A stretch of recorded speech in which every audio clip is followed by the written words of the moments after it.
Dream Warriors, 31 Days of Dread, Day 5. The Mummy, 1999, aka the Brandon Fraser Mummy movie, the birth of a franchise. Let's get to it. But before we do that, we're going to back it up a little bit. We're going to flow right into the original intro for this. And the reason for that is because I like to document mistakes. I think it humanizes me. But yeah, so original recording was way off. Not way off. I was calling this day 4. It's day 5 for 31 Days of Dread. I was out of my mind early in the morning. Okay, that's what happens when you do it 24/7. People, hashtag nonstop. Let's roll. Dream Warriors, 31 Days of Terror, Day 4, The Mummy, 1999, also known as the Brandon Fraser Mummy. And if you haven't noticed in the background, it's Kane's theme music. Just came on through my Alexa, and I just thought it was perfect timing. Let's get to it. Hit that music real quick.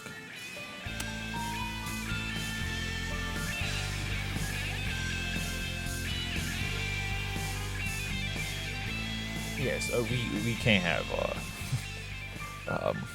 licensed music running through these episodes because that would just be illegal. Even though I'm all for challenging things like that, but let's play by the rules this time.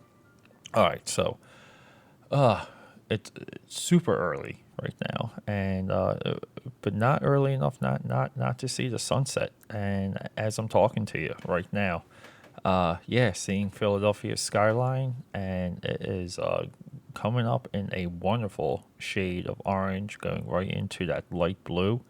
Well, more of a cobalt blue, and the lights and everything. It's incredible. And yeah, just the time stamp it. This is October 5th, and yeah, we're rocking and rolling. We're doing another day of terror. One of my favorite movies. A movie that kind of already is skipping a generation, I think. And I remember when this movie came out, and it really blew people away because Universal at the time was, if I recall, was in a little bit of a slump. And this was a movie that they just kind of put money into. They took a chainsaw, excuse me, and created almost created a new genre within Universal, which was the idea that you can bring back these monsters. Now, you might be saying, well, there were plenty of Universal monster movies before. Yes, during their what you would call their heyday, during when they were new and popular, and people were craving them, eating up that content. Yeah, Universal made a ton of good monster movies, but then time transpired, a lot of time. So 1999 rolls around, and we have a revival. One of which was even attempted this year with the Tom Cruise The Mummy. And just understand, I love both movies of the what you would call the Mummy franchise. This Mummy is had two other sequels. One spin-off, The Scorpion King, starring The Rock, and The Scorpion King has had, I think, 4 sequels. So yeah, that if we are to measure success, the Mummy is a good, it's a good primer to measure that success. And the amazing thing is when we go into the films of the Mummy of 1999, yeah, mind blowing, because I even recall Entertainment Weekly and Premiere Magazine kind of labeled 1999 as one of the most innovative years of cinema. And by this, it was the films that came out were experimental on nearly every level. story, character, special effects, tone, intent, the things we judge movies on. Just to give you a couple of highlights, okay? And look, this is a quick Google search, but I'm just reading off what's coming up on the top bar here. American Beauty, which was the best picture. DreamWorks also, when DreamWorks was unstoppable. Eyes Wide Shut, The Matrix, Fight Club, The Sixth Sense, Star Wars Episode 1. That goes into the technical category. Story, I can't talk. Toy Story 2, The Blair Witch Project. We have Our Mummy, Magnolia, The Insider, Iron Giant, Three Kings. I'm going to keep going here, people. Boys Don't Cry, The Green Mile, American Pie, Being John Malkovich, Office Space, The Talented Mr. Ripley, Sleepy Hollow, Existence. Watch that movie. Cronenberg here for connecting to the last episode with Nightbreed. Sleepy Hollow. I said Sleepy Hollow. Bringing Out the Dead. Scorsese. Oh, jeez. That's a tough one, Mr. Scorsese. But we'll give you a pass. Austin Powers. South Park. You might be like, why South Park? How's that innovative or whatever? Well, it's a musical, so yes. Galaxy Quest, which is, Orville right now is on television, and Galaxy Quest was Orville in 1999. 10 Things I Hate About You. Yes, it's Shakespeare. It's a Shakespeare high school. Yes, that goes in there. The Man on the Moon. The second innovative animated movie. We had Iron Giant. Now we have Disney's Tarzan. Tarzan was animated by Glenn Keane, and they merged a CGI rigged camera for the animation to do his surfing style, tree surfing, tree swinging, very innovative technique for Tarzan. And let me see what. Oh, okay. And then we kind of fall off a little bit here. Well, look, if we just go to Audition, Notting Hill, Deep Blue Sea. I always like Deep Blue Sea. Jim Jarmusch, Ghost Dog. The World Is Not Enough. I don't know how that ranks with Brosnan's James Bond's. I really know. October Sky, Cruel Intentions, Any Given Sunday, the greatest football movie ever, one of the greatest sports movies ever. Hugely overlooked. Schwarzenegger, End of Days. The Virgin Suicides, Girl Interrupted, Bowfinger, Varsity Blues, Analyze This, Deuce Bigelow, Dogma, Limey. She's All That, which started a trend of itself. Okay. 99 was one of the. Nope.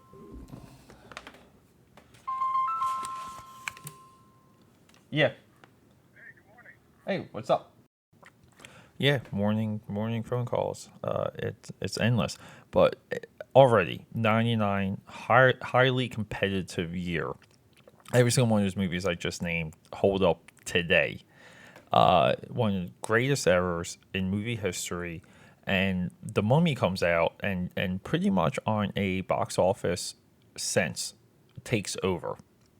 It really spins people's heads, and it introduces like a combined genre. And maybe up until this point, the most successful combination of this level of comedy, action, and horror. And look, it's hard to have horror with comedy. It's very difficult. But if you're a good audience member, the visuals in this movie, the ideas around the visuals, some of these characters were tortured to death. Okay.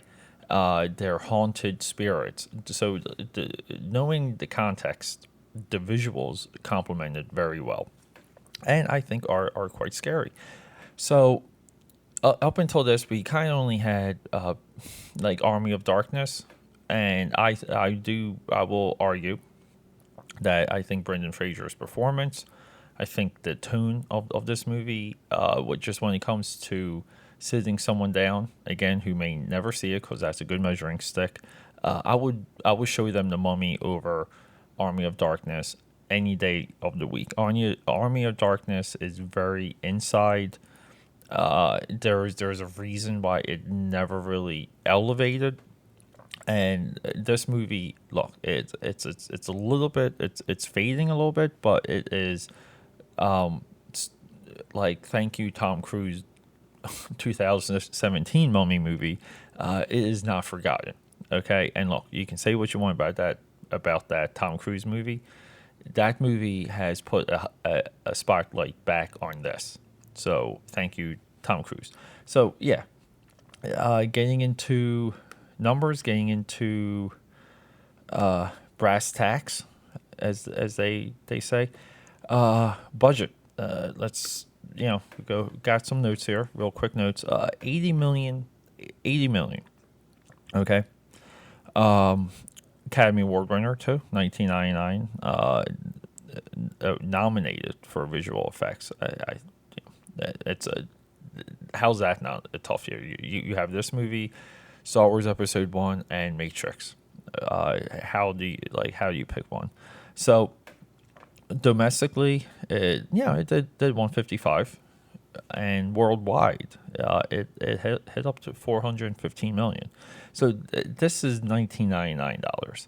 So easily, this movie just would nearly stomp almost anything that came out this year. With inflation. So the U.S., the world embraced this movie. I would say this movie also, I don't want to say I would say created a superstar director, which got some bad luck, got some bad projects, got some studio interference, or maybe just lack of direction, and studio stepped in, because that's a bad thing to kind of go back and forth on. Would be Steven Sommers, who made a movie called Deep Rising. Up until that point, his most notable movie with Trent Williams. So, he comes out with this, and really creates a giant franchise. Kind of embellishes the star of Brendan Fraser, and to his credit, let's just go in, because I'm not 100% sure what Steven Sommers is up to, but he made one of the remakes of Jungle Book, '94. I forgot about that. Like some adaptations, Adventures of Huck Finn. His highest grossing movie domestically is one of the highest. I'm sorry, is The Mummy Returns. But he was also the guy that was helming G.I. Joe: The Rise of Cobra, which I know by studio interference, that's what I'm referring to. The studio at the time was very hot on Iron Man. So there was a whole sequence with mech or Iron Man like armor that they wanted in G.I. Joe, and the hardcore fans just go berserk over stuff like that, because how could it? G.I. Joe would never, not really. The armored Joes in that sequence falls right in line with G.I. Joe. Of course, G.I. Joe essentially is to sell action figures. So if I was a kid and I saw that sequence and I go to a toy store and it's there in front of me, I'm buying it. But so he had two big misses, which was G.I. Joe: Rise of Cobra and Van Helsing, which was also the part of the Universal's Monster Legacy. And this was when he did Van Helsing, that was the first time we saw that character as a focus. And now, again, Van Helsing, people trash that movie, but it has been updated and redone and polished by other people in other iterations outside of what's connected to the movie. And you have him to thank for that. But yeah, so he kind of faded away at that point, which is kind of sad because he's a heck of a big movie dude. So, uh, sorry, morning cobwebs in my head. Let me get. Oh, I did not tag what I was drinking. We're doing more pumpkin spice, cafe delights, creamer and hot coffee right now. So, but yeah, The Mummy has always resonated with me. Movie got so big, it was a. I'll tell you a little story here. Personal. We're going to get personal, and we get personal here on Dream Warriors. Whenever it helps, uh, you know, give our position some insight. So what, I guess one of the reasons why I always love this movie is whenever I see this movie, I get called back to two times I was in Universal Studios, Orlando, Florida, and you're like, wait, how? Like what? Well, there was a mummy ride, a mummy experience ride, and I was I was there when it opened, and I just like I loving the movie then. I just want I had to go, and the girlfriend at the time didn't like rides like that, and thought she would be scared and said no. So very disappointed. Should I have gone? Yes. Should I have gone by myself? Yes. It's we're talking life lesson here, and this is where like you never know when you have one chance to do something. You always think you're going to be back, you know, and it's never that. You know, like there's only right now, like only be present. Okay, do not think that you can skip something. Even this right now, I'm sitting down recording with you at this moment because I finished up a few things and said this is now when I'm doing it. I don't care. I'm not even going to wait 10 minutes. I'm not even going to sit down. I'm just going to keep going. So you might be like, oh, boo, boo, hoo, hoo, Pete. But yeah, so guess what happened again? A couple years go by. I'm in the same park, Universal Studios, Orlando, Florida, with a different girlfriend. I get the same thing. You can't go on the mummy ride. I don't want to go. Don't want to do it. And me, being the P word, complied because I'm a wonderful boyfriend and we'll make the best of it and this and that. And there's plenty of other things for us to do. And you know what? That line looks a little too long anyway. I'll wait. I'll be back. I'll be back. No, because my next time, that was my biggest gap. My next time appearing there, I believe it was going, and they were building the Fast and Furious stunt show right where the mummy was. So yeah, it's sad. So whenever I watch this movie, it's just one of those definitions of mine that I've like chiseled into myself, which is you really gotta look. Don't. I'm not saying you be selfish, walk over people. I'm not saying don't be human, don't be empathetic, but, and there's always a but, especially when you like butts like me. You gotta put yourself first. You have to do it. You have to get into the practice of putting yourself first. You, even right now, like I just recorded a late Inktober, and I had a female friend over last night, kind of like a last minute thing, and I forgo doing Inktober, so I had to wake up early, and now technically I'm kind of like a day behind on Inktober, but I woke up and got right to it. But the point though is that like I fell into it again. I fall into it all the time because it's not uncommon trying to thinking you have to be a superstar around females, and it's tough. It's tough when you interact with other people, even with family, to put yourself first. But yeah, so this movie just has a ton of memories for me. Um, I put it under horror. I put it under one of the best comedy horrors. It's good for all ages. I was just watching it the other day, maybe 3 days ago, maybe on this past Sunday, and I still love the special effects. Some of them were so new at the time. The scarabs, the sandstorm and the face, which has now become like a regular visual. They even used it again in the Tom Cruise Mummy, and they've used it in a few other things. So it's become a regular visual. The idea that the mummy is is a force of nature. That like kind of, like I would say almost like how Aquaman controls the ocean, like the mummy controls the earth in the same exact fashion. We never saw that before.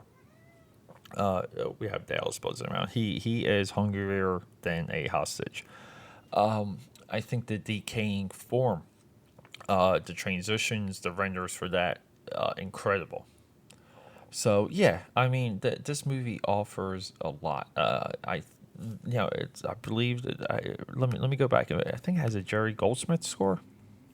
Who did the music? I always like the yeah, Jerry Goldsmith. Must have been one of his latest movies.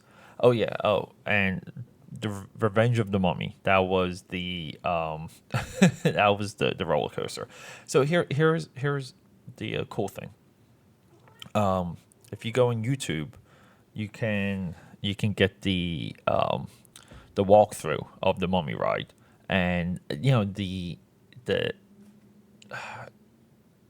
a lot of the rides in Universal, the experience is in the line, and this one looked like it had one of the coolest ones because you were like inside of a temple, and they had the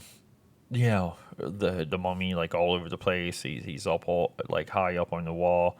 It looked like they introduced some very cool practical techniques to get you into the mood for the ride, because the ride's in darkness and it goes back and forth, which is similar to the Aerosmith Hard Rock Cafe. I think that's in Disney MGM, where a kid actually, one or two kids actually died on that ride that had undiagnosed heart problems, and the ride stopped their heart.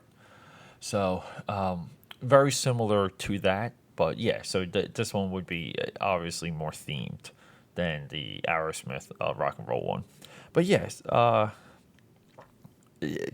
really like. I don't want to drone on and on about this, but I encourage everyone to see this movie, to see the follow up, the return, and the reason why I go into return. Oh, scratching there. Sorry.